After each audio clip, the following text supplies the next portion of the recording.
네, 안녕하십니까. 에릭입니다. 오늘은 이 버블 감별사로 유명한 분이죠. 이제 제가 버블 감별사란 별명을 처음 붙여드렸는데, 이제 다른 곳에서도 이분을 부를 때마다 버블 감별사라고 이렇게 부르더라고요. 이제 오늘의 주인공은 제레미 그랜섬입니다. 제레미 그랜섬이 최근에 또 인터뷰를 해가지고 제가 이분의 얘기를 또 가져왔는데요. 예전에 제가 다른 채널에서도 전해드린 적이 있는데, 이분이 이제 뭐 단순히 버블이다, 뭐 폭락이 온다 이런 얘기 이상으로 뭐 인류가 좀 위기다 이런 얘기를 또 하더라고요. 그래서 제가 이분의 얘기를 오늘 가져왔고요. 혹시나 이제 제레미 그랜섬을 모르시는 분들을 위해서 간략하게 소개해드리자면은 38년생입니다. 투자계 고인물이라고 할 수 있고요. 그 GMO라는 운용사를 창업을 했습니다. 네, 투자 전략가 포지션을 맡고 있는데, 근데 이제 이번 인터뷰에서 본인이 말하기를 투자 전문가라기보다는 이제 세상 온갖 문제를 걱정하는 이제 세상 문제 전문가로 좀 전직을 했다라고 보여집니다. 그래서 실제로 자기가 걱정하는 이런 거대한 문제들에 대해서 전문가들이랑 뭐 논문을 쓸 계획이다라고 얘기를 하기도 했고요. 그리고 이제 이 버블 감별사입니다. 거의 뭐 대부분 큰 버블들은 다 맞췄다고 보면 될 것 같은데요. 이제 뭐 90년대 이제 일본 버블이라든지, 그다음 2000년대 닷컴 버블, 뭐 금융위기 당시의 버블도 다 맞췄고, 그리고 코로나 때도 버블콜을 했었거든요. 그래서 코로나도 맞췄다고 보면은 뭐 상당히 큰 폭락은 다 맞추지 않았나라고 생각이 됩니다. 물론 이분이 이제 폭락이다, 버블이다라고 외치는 이런 횟수가 많긴 합니다. 한마디로 이제 인디언 기우제라고 하죠. 그렇긴 합니다만, 그래도 이분이 항상 하락콜만 하는 건 아닙니다. 그래서 금융위기가 터지고 나서 거의 바닥쯤 왔을 때 이때 바이콜을 하기도 했거든요. 그래서 항상 하락만 외치는 사람은 아니라는 점, 이걸 염두해 주시면 될 것 같고요. 그럼 오늘의 주제는 뭐냐? 우선 지금 장세는 이분이 봤을 때는 여전히 버블이다. 뭐 AI가 뭐 어쩌고 하고, 그리고 지금 하락 이후에 계속해서 올해는 장이 상승을 했는데, 이거는 그냥 일시적인 반등일 뿐이고 여전히 나는 이거를 버블이라고 본다. 만약에 버블이 아니라면은 이게 역사의 예외라고 볼 수 있는데, 그 예외일 확률은 극히 적다라고 얘기를 했고요. 그리고 경기 침체에 대해서는 이제 내년에 침체가 오냐, 뭐 올 것 같다고 본다라고 얘기를 했고요. 그래서 근데 이제 내년에 경기 침체가 오냐 안 오냐 보다 더 중요한 게 이제 인류의 침체가 온다라고 이렇게 얘기를 했습니다. 그래서 이 문제가 오늘 이제 오늘의 주제라고 볼 수 있는데, 그래서 이 문제에 대해서 상당히 심도 있게 얘기를 했고요. 근데 여기 또 이제 한국이 갑자기 등장을 합니다. 이런 호모사피엔스의 침체에 있어서 희망이 뭐냐? 희망은 바로 한국이다. 근데 뭔가 이런 이 국뽕이 차오르는 희망이 아니라 뭔가 뭐 이런 게 희망이야? 뭐 비꼬는 건가? 라는 식의 이런 희망이기는 했습니다. 지금 장이 버블인 이유에 대해서는 간략하게 이렇게 얘기를 하더라고요. 이게 제레미 그랜섬이 S&P 500을 토대로 해가지고 추세선을 만든 그래프거든요. 이 그래프가. 그러니까 빨간색이 이 추세선이고, 그리고 회색이 이 추세선에서 2시그마 정도 벗어났을 때, 그리고 녹색이 2.5 시그마 벗어났을 때를 나타낸 건데, 제레미 그랜섬에 의하면은 이 추세선에서, 그러니까 회색선에 닿으면 2시그마 벗어나면은 버블이고, 녹색선 2.5 시그마 선까지 벗어나면은 슈퍼 버블이다 라고 얘기를 했는데요. 제레미 그랜섬이 보기에는 이제 지금이 2.5 시그마까지 벗어났다는 거죠. 역사상 이제 2.5 시그마까지 벗어난 슈퍼버블 사례가 지금까지 3개밖에 없었다. 그러니까 첫 번째는 1930년대 대공황이고, 그 다음이 이제 닷컴 버블이고, 그리고 이 금융위기 당시에 주가가 아니라 부동산이 이 슈퍼버블에 해당이 됐다. 그리고 이제 네 번째가 지금인데, 이 2.5 시그마를 터치를 하면은 뭐 예외 없이 폭락을 했다는 거죠. 그래서 이거는 뭐 슈퍼버블이라고 보지 않을 수가 없다라고 근거를 댔고요. 두 번째는 이런 얘기가 있지 않습니까? 역사는 반복되지 않지만 그 운율은 비슷하다. 그러니까 이제 역사 속 버블 국면마다 관찰되는 그런 현상들이 있는데, 그런 현상들이 요번에도 관찰된다는 거죠. 그러니까 지금의 환경이 영원한 것이라고 생각한다. 그러니까 아주 지금 뭐 인플레도 낮고 뭐 이런 상황들이 계속해서 지속될 거라고 생각하지 않았습니까? 물론 그 이후에 인플레가 찾아오긴 했지만, 그리고 현재도 저 인플레도 꺾이고 뭐 경기도 노동시장 생각보다 괜찮다 싶으니까 뭐 이제 소프트 랜딩을 얘기를 하는 거고, 근데 역사상 소프트 랜딩은 단 한 번도 없었다라는 게 제레미 그랜섬의 생각이고, 그러니까 이제 불가능한 것들이 지금 계속될 거라고 시장이 가정을 하고 있다는 거죠. 그리고 이제 역사의 법칙에 반대되면 이제 새로운 패러다임이라고 주장을 한다는 건데, 그러니까 지금 뭐 밸류에이션 너무 높은데 이런 밸류에이션이 유지가 될 수 있나? 라고 의문이 되면 괜찮아, 이제 새로운 패러다임이야, 뭐 이제 새로운 메타버스 시대가 펼쳐질 거고, 뭐 NFT고, 뭐 이번에는 우리가 역사상 처음으로 소프트 랜딩에 성공을 할 거고, 이런 좀 새로운 패러다임이 펼쳐진다고 주장을 한다는 거죠. 그리고 그 외에는 이제 포모 현상, 지금 내가 사지 않으면은, 지금을 놓치면은 더 뒤는 없다라는 그 사회적 이런 현상들이 퍼져 오르겠다거나 아니면 민주식 같이 이게 왜 오르지 싶은 주식들이 폭등을 한다거나 뭐 이런 버블에서 흔히 볼 수 있는 현상들이 이번에도 관찰됐기 때문에 2.5시간선에 터치한 것과 더불어서 이런 징후들도 관찰되는 거 보면은 버블이라고 보지 않을 수가 없다라는 게 제레미 그랜섬의 얘기입니다. 근데 이번에는 우리가 이제 2022년에 고통스러운 하락이 있지 않았습니까? 근데 이제 제레미 그랜섬 같은 경우는 그 하락이 버블이 터진 게 아니다. 이번 버블은 그냥 버블이 아니라 슈퍼 버블이기 때문에 이 슈퍼 버블은 하락이 두 번 오더라. 그러니까 22년에 하락이 한 번 왔고 그리고 앞으로 또 이렇게 하락이 올 거라는 거죠. 그리고 그 하락은 경기 침체가 시작이 되면은 이제 2차 하락이 시작된다는 건데 이 침체와 함께 2차 하락이 시작된 이유에 대해서는 이렇게 설명을 했습니다. 이제 밑에 그래프는 빨간색이 실업률이고 이제 파란색이 실질 가처분 소득이거든요. 그러니까 이제 버블이 첫 번째가 꺼지고 나서 이제 두 번째가 슬슬 다시 꺼지기 시작하면은 이제는 기업들이 좀 고통을 받는다는 거죠. 이제 기업 실적이 망가지고 이렇게 되니까 이 기업이 실적이 안 좋으면 당연히 이제 고용 시장에 영향을 주지 않겠습니까? 사람을 더 안 뽑고 있는 사람 자르고 이럴 거니까. 그렇게 되면 이제 실업률이 올라가고 실업률이 올라가면 당연히 이제 사람들의 소득에 영향을 주겠죠. 그럼 이제 사람들의 소득이 줄어들고 이렇게 되면은 이제 소비가 줄게 됨으로써 침체가 온다는 거죠. 그렇게 침체가 또 오게 되면은 당연히 기업 입장에서는 침체에 또 실적이 엄청 타격을 받으니까 그것 때문에 다시 주가가 폭락하는 현상이 온다라고 얘기를 했습니다. 그래서 역대 슈퍼버블 앞서 제가 말씀드렸잖아요. 3번의 슈퍼버블이 있었다. 그 슈퍼버블을 보면 죄다 이 침체를 동반했다는 거죠. 제가 여기서 화살표로 표시한 부분이 제레미 그랜섬이 말하는 슈퍼버블이고 그 다음에 여기 이 차트에 나온 녹색 영역이 이제 경기 침체거든요. 보시면 다 이 버블이 꺼졌을 때 모두 경기 침체가 예외 없이 찾아왔습니다. 그래서 이번에도 이렇게 버블이 꺼지면서 경기 침체가 찾아오고 뭐 이것 때문에 2차 하락이 발생할 것이다 라고 이렇게 얘기했습니다. 근데 이제 물론 예외는 있다. 그러니까 2.5 시그마에서 벗어나도 버블이 아닌 경우가 있었다고 얘기했는데요. 그게 바로 이제 패러다임 전환이 실제로 일어났을 때는 이 상승이 유지가 되더라. 대표적인 예로 이제 인도의 경제가 원래는 농경 위주였는데 그게 이제 복잡한 산업 위주로 바뀌었을 때 그때 이제 주가가 상당히 많이 올라갔는데 근데 이거는 인도 경제가 농경에서 이 제조업으로 2차 산업으로 패러다임 시프트를 완전히 한 거니까 높이 올라간 주가가 하락하지 않고 계속해서 유지가 됐었다라고 얘기를 했습니다. 그리고 1970년대 오일 쇼크가 있지 않았습니까? 이때 당시 오일 쇼크 당시에 유가가 이제 치솟아 올랐는데 유가도 이 제레미 그랜섬의 버블 분류법에 보면은 이때 당시 유가도 2.5 시그마 선을 터치를 한 슈퍼 버블이었었는데 근데 이 오일 쇼크 이후에 이런 원유의 공급망이라든지 이런 게 원유의 공급 논리가 완전히 다시 재편이 됐기 때문에 원유 시장에서도 패러다임 시프트가 일어나서 높은 유가가 계속해서 터지지 않고 유지가 됐다는 거죠. 그러면 요번에는 이게 패러다임 시프트냐? 이거에 대해서 제레미 그랜섬은 AI가 걸리기는 한다라고 얘기는 했습니다. 그러니까 AI 때문에 자기가 생각한 버블 붕괴 확률보다 좀 낮아졌다. 그러니까 챗GPT 등장 이후로 이렇게 AI에 굉장히 붐이 일어나니까 요것 때문에 이제 내가 버블 붕괴 확률을 애초보다는 조금 낮게 봤다. 10% 정도 낮게 봤다라고 얘기를 했습니다. 그래도 이제 이 패러다임 전환이라고는 확언을 하지 않는 게 이제 역사는 패러다임 전환에 굉장히 짜게 굴었다는 거죠. 정말 이제 패러다임 전환에 성공한 사례는 극소수고 대부분 지금 이제 패러다임 전환이야. 또 새로운 산업혁명이야. 라고 이렇게 생각한 것들은 다 호구로 판명이 났다. 라면서 이렇게 얘기를 마무리를 했습니다. 네, 이게 바로 오늘의 핵심 주제죠. 이제는 경기 침체가 아니라 이제 인류의 침체가 온다. 이게 중요한 거다라고 얘기를 했는데요. 이제 장기 저성장의 두 가지 원인으로는 이제 자원 부족과 인구 부족을 뽑았습니다. 이제 한마디로 우리가 이제 이 신재생 에너지로 넘어가야지 우리 인류가 살아갈 수 있는데, 근데 그렇게 넘어가기에는 이제 자원이랑 인구가 발목을 잡는다는 거죠. 이제 자원 같은 경우는 화석연료를 쓰지 않고 이제 신재생 에너지를 쓸 때 우리가 새로운 자원이 필요하거든요. 화석연료 시대는 원유나 천연가스를 썼다면은 이제 신재생 에너지 시대에는 이제 금속을 써야 되잖아요. 리튬이라든지 구리라든지 이런 것들을 써야 되는데 그런 것들이 지금 상당히 공급량이 부족하다는 거죠. 그래서 요게 자원 부족 문제고, 두 번째 인구 부족 문제는 그러니까 인구가 곧 장기적으로는 경제 성장률과 동행하지 않겠습니까? 그러니까 이제 인구가 많아야지 경제 성장률이 높고, 그런 높은 경제 성장률을 바탕으로 이 돈이 많이 드는 신재생 에너지 전환에 돈을 쓸 수가 있는데, 이렇게 인구가 부족해져서 계속해서 저성장 기조로 가게 되면은 신재생 에너지로의 전환 동력이 부족해진다는 얘기입니다. 우선 이제 자원 부족 문제에 대해서는 이렇게 얘기를 했는데요. 이제 밑에 차트는 지각의 구성 비율을 나타내는 겁니다.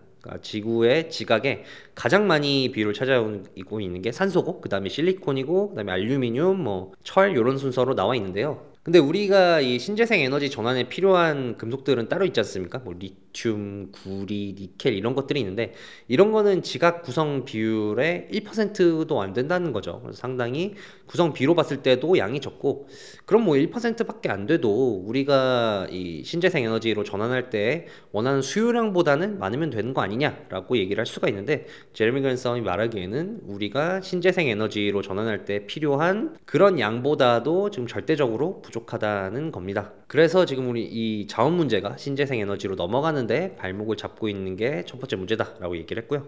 두 번째 인구 문제는 이제 이 그래프가 이제 전 세계 출생아 수를 나타낸 그래프거든요. 보시면은 뭐 이제 출산율이 점점 줄어든다 이런 얘기는 많은데 그냥 출산율이 줄어드는 수준이 아니라 매해 태어나는 아기들의 숫자가 오히려 지금 역행해 버렸습니다. 거의 뭐 2000년대 수준으로 역행을 했거든요. 그래서 제레미 그랜섬 같은 경우는 봐라 지금 뭐 출산율이 줄어들 뿐만 아니라 출생아 수도 거의 뭐 2000년대 수준으로 계속해서 역행을 하고 있다. 그리고 지금 출산율을 보면은 앞으로도 점점 태어나는 아이들은 줄어들 것이다 라고 얘기를 했습니다. 근데 앞서 말씀드렸듯이 이제 인구라는 게 결국엔 이제 경제 성장률에 굉장히 큰 역할을 하기 때문에 이것 때문에 경제 성장률이 더뎌지는 원인이 첫 번째고 그 다음에 이제 부채 문제에서도 이 인구 문제가 상당히 큰 영향을 준다라고 얘기했는데요. 이 차트는 1인당 부채를 나타내는 겁니다. 미국의 부채를 인구수로 나눈 건데 근데 미국의 부채는 지금 뭐 점점 계속해서 많아지고 있잖아요. 앞으로도 채권을 점점 많이 찍어낼 거고. 근데 인구는 지금 출산율이 줄어들면서 인구의 성장 속도는 점점 줄어들 거란 말이죠. 그러면은 인구가 느는 속도보다 빚이 느는 속도가 빠르니까 한 명당 감당하는 부채가 많아지는데 이렇게 되면은 지금 가뜩이나 사람도 없는데 그 없는 사람도 점점 부담하는 빚의 양이 많아지니까 이게 되겠느냐, 경제세가 되겠냐, 이 사람들이 부채를 다 이겨내고 소비를 하고 생산성을 높이고 이런 걸 할 수 있겠느냐, 못한다는 거죠. 그렇기 때문에 이제 인구가 줄어드는 문제가, 부채가 늘어나는 문제가 이 두 개가 콜라보가 돼가지고 또 굉장히 큰 이 경제 성장의 발목이 될 것이다라고 얘기를 했습니다. 그런데 여기도 뭐 희망이 있습니다. 답은 없는 건 아닌데 이제 답이 AI다. 만약에 이제 인구가 줄어들어도 AI가 그 생산성을 확보를 해주면은 그러니까 사람이 줄어들어도 AI가 그만큼 그 대신 더 일을 잘하면은 사람이 줄어드는 것만큼 이제 보충을 해줄 수가 있거든요. 그렇기 때문에 이제 다 희망이 AI인데 근데 이 AI도 제레미 그랜섬이 봤을 땐 양날의 검이라는 거죠. 왜냐면 이제 이 소득 격차 문제를 얘기를 했는데요. 이제 AI가 점점 고도화될수록 소득 격차가 심해질 수밖에 없다는 거죠. AI 때문에 이제 이 혜택을 받는 사람들, 뭐 오픈 AI 직원이라든지 뭐 AI를 활용해서 뭐 생산성을 높이는 그런 사람들이 있는 반면에 또 이제 항상 AI 얘기할 때마다 나오는 이제 일자리가 대체되는 사람들도 있지 않겠습니까? AI 때문에 일자리를 뺏기는 사람들 이런 사람들이 공존하기 때문에 소득 격차가 앞으로 더 심해질 수밖에 없는데 근데 제레미 그랜섬이 봤을 때는 AI가 없어도 지금 이미 소득 격차가 심한 상황이라는 거죠. 이 그래프는 이제 이 미국의 소득 상위 1%를 파란색 꺾은 선 그래프로 나타낸 거고 초록색은 소득 하위 50%를 나타낸 건데 1920년대 보면은 소득 하위 1%가 전체 소득 중에 차지하는 비중이 소득 하위 50%보다 훨씬 높았습니다. 그러니까 한마디로 빈부격차가 큰 시대였죠. 그러니까 이때를 이제 도금의 시대, 뭐 광란의 20년대라고 부르는데 위대한 개츠비를 생각하시면 됩니다. 그때 막 돈 벌면 파티하고 이런 뭐 굉장히 이제 이 사치스럽게 호화스럽게 살았잖아요. 이때가 이 굉장히 빈부격차가 심했던 시기인데 근데 이 1930년대 들어오면서 보시면은 이제 이 소득 상위 1%와 소득 하위 50%의 소득 점유 비중이 역전이 되기 시작합니다. 이때 바로 이제 미국의 프랭클린 루즈벨트 대통령이 취임을 하고 나서 이 빈부격차를 줄이겠다고 하면서 자본소득세를 제가 알기로는 최고 구간이 거의 90%였나? 이 세율이 99%였나 그랬거든요. 그렇게 세금을 굉장히 타이트하게 물리게 되면서 이 빈부격차가 줄어들게 됩니다. 뭐 뉴딜 정책도 이때 실행을 하고 그래서 이때부터 빈부격차가 줄어든 시대를 이제 대합착 시대라고 부르거든요. 근데 그 이후에 80년대부터 다시 이제 이게 역전이 돼가지고 빈부격차가 지금 보시면은 거의 뭐 20년대 수준으로 심각해진 상황인데 제레미 그랜섬의 말은 지금 AI 없어도 이렇게 지금 빈부격차가 심한데 AI 때문에 더 심해지면은 이거 사회가 어떻게 되겠느냐 이게 또 문제다라고 지적을 한 겁니다. 그래서 이제 제레미 그랜섬이 볼 때는 우리가 AI로 줄어든 인구를 보충하는 생산성 혁명이 일어나기 위해서는 일단은 지금 있는 소득 격차부터 좀 줄여놔야 된다라고 얘기를 했는데요. 대표적으로는 그 소득 격차 줄이는 방법에 대해서는 연준 얘기를 했습니다. 그러니까 연준을 조금 자유롭게 해줘야지 소득 격차가 줄어들 거라는 거죠. 왜냐면 이제 연준이 제레미 그랜섬이 보기에는 너무 많은 책임을 지고 있다는 겁니다. 연준이 그냥 통화량 통제만 하면 되는데 연준이 이제 이 듀얼 맨데이트라고 하잖아요. 이제 성장도 책임져야 되고 되고 물가도 책임져야 되고 그러다 보니까 실업도 신경 써야 되고 이러니까 뭐 신경 쓸 게 너무 많으니까 툭하면 그냥 금리 인하를 한다는 거죠. 왜냐하면 금리를 올리고 내리는 게 실업과 물가 성장을 어느 정도 컨트롤하는 게 가장 쉬운 수단이니까. 근데 금리를 인하하면 어떤 일이 벌어지냐, 코로나 때처럼 금리를 인하하게 되면 자산 가격이 뛰게 되기 때문에 자산을 가지고 있는 부유층들은 훨씬 더 부유해지고 자산이 없는 이 빈자들은 훨씬 더 가난해지는 효과가 있다. 그렇기 때문에 이제 금리를 내리면은 빈부격차가 더 심해지기 때문에 연준이 이런 거를 신경 쓰게 하지 말고 이런 빈부격차는 정부가 신경 써서 뭔가 사회정책이나 제도로 책임지고 연준은 그냥 통화량 통제만 하게 해야 된다. 그래서 미국 정치가 개혁이 돼야지 좀 빈부격차가 해결이 될 것이다 라고 얘기를 했고요. 그리고 이제 미국 기업의 무분별한 스톡옵션 퍼주기도 제재를 해야 된다고 얘기를 했습니다. 그래서 대표적으로 지금 뭐 미국이 1970년대에 CEO와 일반 직원 사이의 임금 격차가 한 40배 정도 됐었다고 합니다. 그때 당시 일본도 40배였는데 지금 이제 2020년대에 와서는 몇 배 차이가 나냐. 미국은 거의 한 수천 배 차이가 나는데 일본은 여전히 40배라고 하면서 이 엄청난 차이의 원인이 이제 미국 기업의 무분별한 스톡옵션 퍼주기에 있다. 그래서 요것도 조금 제재를 해야지 빈부격차가 줄어드는데 도움이 될 것이다 라고 얘기를 했습니다. 그 다음에 두 번째 이제 인구 문제죠. 그렇다면 지금 앞서 본 것처럼 지금 이 자원도 부족해, 인구도 부족해 이렇게 되는데 과연 희망은 있는가? 제레미 그랜섬은 희망은 있다라고 얘기를 했습니다.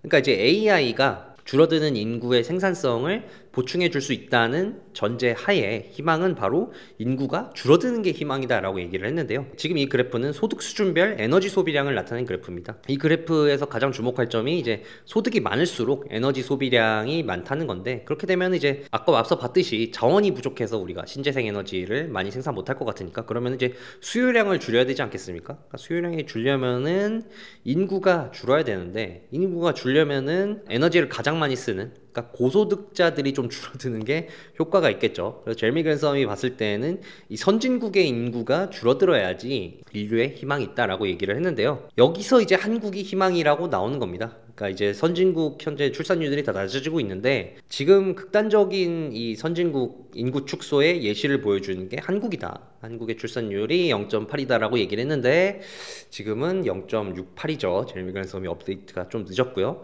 그래서 제레미 그랜섬은 이제 0.8을 기준으로 얘기를 하는데 출산율이 0.8이라는 거는 뭘 얘기를 하냐? 그러니까 3세대가 지나면 한 세대에 30년이니까 거의 한 90년, 100년이 지나면은 출산 코호트가 지금의 6.5%라는 걸 얘기한다. 그래서 출산 코호트가 무슨 뜻이냐면은 우리가 합계 출산율이라는 걸 얘기할 때는 뭐 지금 뭐 90년대생 여성이라든지 뭐 2000년대생 여성도 지금의 출산율 패턴을 그대로 따를 것이다라는 가정하에 얘기하는 거고요. 이제 코호트 출산율이라는 거는 이제 여성을 이제 이 나이대별로 이렇게 묶어서 보는 겁니다. 90년대생 여성들의 출산율은 얼마나 되고, 뭐 95년생은 얼마나 되고, 2000년생은 얼마나 되고, 이런 식으로 이제 이 연령별로 묶어서 그 출산율을 보는 건데, 그 출산 코호트가 3세대가 지나면, 90년에서 100년이 지나면은 지금의 6.5%가 된다는 걸 얘기한다. 그렇다는 거는 출산 코호트가 지금의 6.5%가 되는 건 무슨 뜻이냐? 한마디로 소멸된다는 뜻이다. 그래서 한국이 지금 이 인구가 주는 거를 넘어서 지금 소멸되는 수준으로 가는 거를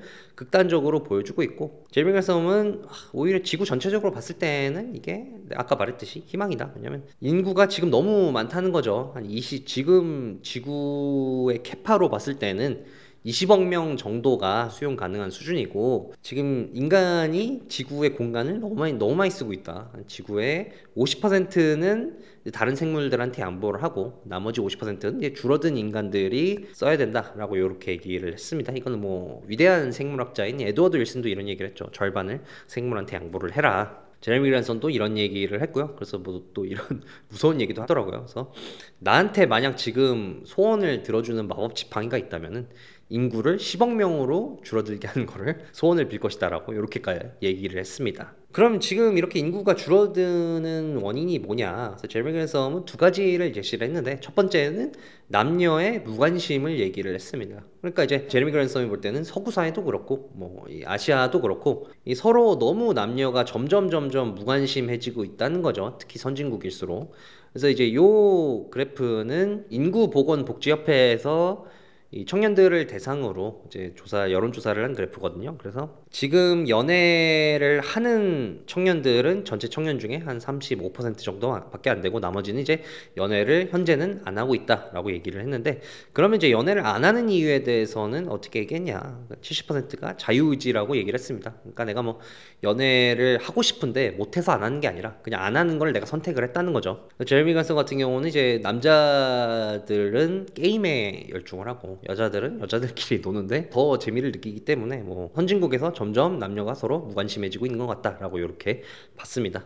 그리고 두 번째는 환경오염 얘기를 했는데요. 굉장히 또 이 흥미로운 얘기를 하더라고요. 환경오염에 있어서 곤충 얘기로 이렇게 시작을 합니다. 우리가 2차 대전 이후로 곤충이 50% 정도가 사라졌다. 그러니까 50%가 이제 멸종을 했다는 거죠. 그리고 지금도 매년 2%씩 곤충이 사라지고 있다고 합니다. 곤충이 사라진 이유는 화학약품 중독과 이상기후 현상인데, 독일이 또 녹지 관리에 굉장히 힘쓰는 걸로 유명하지 않습니까? 특히 뭐 베를린은 뭐 이런 도시 중에서 녹지 비율이 가장 높은 곳이다, 관리가 잘 돼 있는 곳이다라고 얘기를 하기도 하고. 근데 이제 독일의 한 숲에서 20년 동안 똑같은 지역에서 계속해서 곤충 표본을 조사를 했대요. 근데 독일이 이 20년 동안 계속해서 녹지 관리에 힘씀에도 불구하고 곤충이 계속해서 감소를 하더라. 그래서 20년 동안 그 똑같은 지역에서만 85% 곤충이 감소를 했다. 그래서 이 이유는 지금 독일이 1, 2차 대전 당시에 군비 증강한다고 굉장히 또 이 화학약품을 많이 썼거든요. 무분별하게 화학약품을 버리기도 하고. 그렇기 때문에 이런 후과가 지금에서야 덮쳐오고 있다는 거죠. 아무리 관리를 잘해도. 그래서 이게 화학약품 중독이고, 이상기후 같은 경우에는 이제 푸에르토리코라는 나라가 있지 않습니까? 적도 근처에 있는 나라인데, 이 부근에 이제 폭염이 내리쬐는 날짜가 1년에 한 이틀 정도라고 해요. 근데 이제 지구 온난화가 심해진 이후로는 이 폭염의 횟수가 1년에 이틀에서 12회로 늘었는데, 그럼 이제 이 지역 풍뎅이들이 열 때문에 얼마나 이제 번식에 영향을 받는지 실험을 해봤습니다. 이 지역 풍뎅이들을 잡아와가지고 의도적으로 열을 가하는 실험을 했던 거죠. 그러니까 지구 온난화 환경을 조성을 해서 번식률에 영향을 주는지 알아봤는데, 번식률이 뭐 뚝 떨어졌다고 합니다. 그래서 이상기후의 현상, 높이 올라간 기온에도 역시 이렇게 영향을 받는다. 화학약품이랑 이상기후 때문에 뭐 곤충이 줄어드는 건 알겠는데 그게 인구랑 무슨 상관이냐. 근데 이게 놀라운 점이 인간의 정자도 매년 2%씩 감소하고 있다라는 겁니다. 그러니까 실제로 뭐 이게 생태학 쪽에서는 굉장히 유명한 논문이라고 하네요. 그래서 뭐 제레미 간슨이 봤을 때는 이게 곤충이 줄어든 이유가 화학약품 중독과 이 이상기후였듯이, 이제 인간의 정자가 줄어드는 것도 화학약품과 이상기후라고 얘기를 했는데요. 우선 하버드대 실험을 얘기를 해줬는데, 이런 실험을 했대요. 800명을 대상으로 하버드대에서 실험을 했는데, 그러니까 유기농 제품, 그러니까 화학약품에 오염이 안 된 식품들을 섭취하는 섭취량을 기준으로 이제 정자 활성도라든지 여성들의 경우 임신 성공률이라든지 이런 거를 비교를 했다고 합니다. 그래서 보니까 유기농 제품을 가장 잘 많이 섭취하면은 최상위 분위 남성 같은 경우에는 유기농 제품을 가장 많이 섭취하지 않고 화학약품에 노출된 음식들을 많이 섭취한 남성에 비해서 정자수가 2배까지 차이가 났다. 여성애 같은 경우에는 임신 성공률이 뭐 최고 1.7배까지 차이가 났다고 합니다. 그리고 이제 최근 이 국제보건기구에서 최근 전 세계적으로 불임이나 난임 커플 비율이 전체 커플 중에 15%라고 얘기를 했거든요. 놀라운 사실은 30년 전에는 이게 0%였다고 합니다. 그러니까 난임 불임 문제가 없었다는 거죠. 30년 전에는. 30년 후에는 이렇게 지금 난임 불임 문제가 생겼다는 건 뭘 얘기하냐?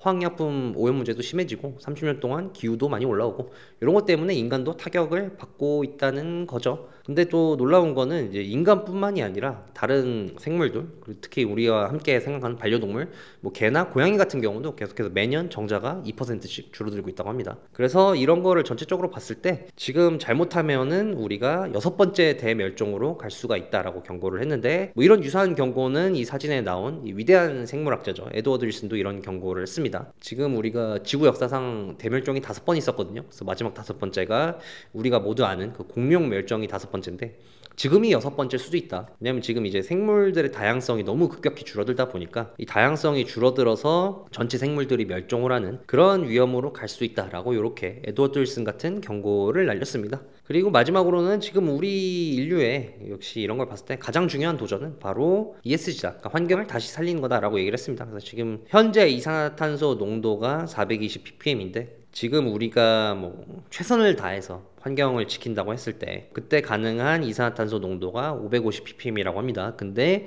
우리가 지구를 살리려면, 지구가 더 이상 악화되지 않고 우리가 살만한 곳이 되려면은 300ppm이 돼야 되는데, 이거는 뭐 현재 기술로는 불가능한 기술이죠. 그래서 우리가 이 인류가 생존하기 위해서는 지금 우리가 노력하는 수준으로 안 되고 아주 획기적인 기술이 나와야 되는데, 그 획기적인 기술 개발을 위해서 도전하는 게 가장 가치 있는 도전이다. 우리가 뭐 호모산피에스가 굉장히 뭐 인류 역사상 대부분을 생존을 위해서 살았는데 꿈을 위해서 살기 시작한 시기가 얼마 되지 않았다. 그래서 지금 우리의 가장 중요한 꿈이 무엇이냐? 바로 이제 친환경이다. 그래서 지구를 살리는 거기 때문에 이게 가장 가치 있는 도전이고, 나는 그래서 이쪽에 집중적으로 투자를 하고 있다라고 얘기를 했습니다. 네, 오늘 얘기는 여기까지였고요. 상당히 이게 또 뭐 버블을 넘어서 굉장히 또 인류의 종말을 얘기하는 암울한 얘기였습니다만, 그래도 이런 경고는 한 번쯤 뭐 들어볼 필요는 있는 것 같습니다. 그래서 저는 다음에 또 재밌는 구루의 얘기가 있다면은 그 얘기를 들고 다음에 또 찾아뵙도록 하겠습니다. 네, 그럼 지금까지 시청해주셔서 감사합니다.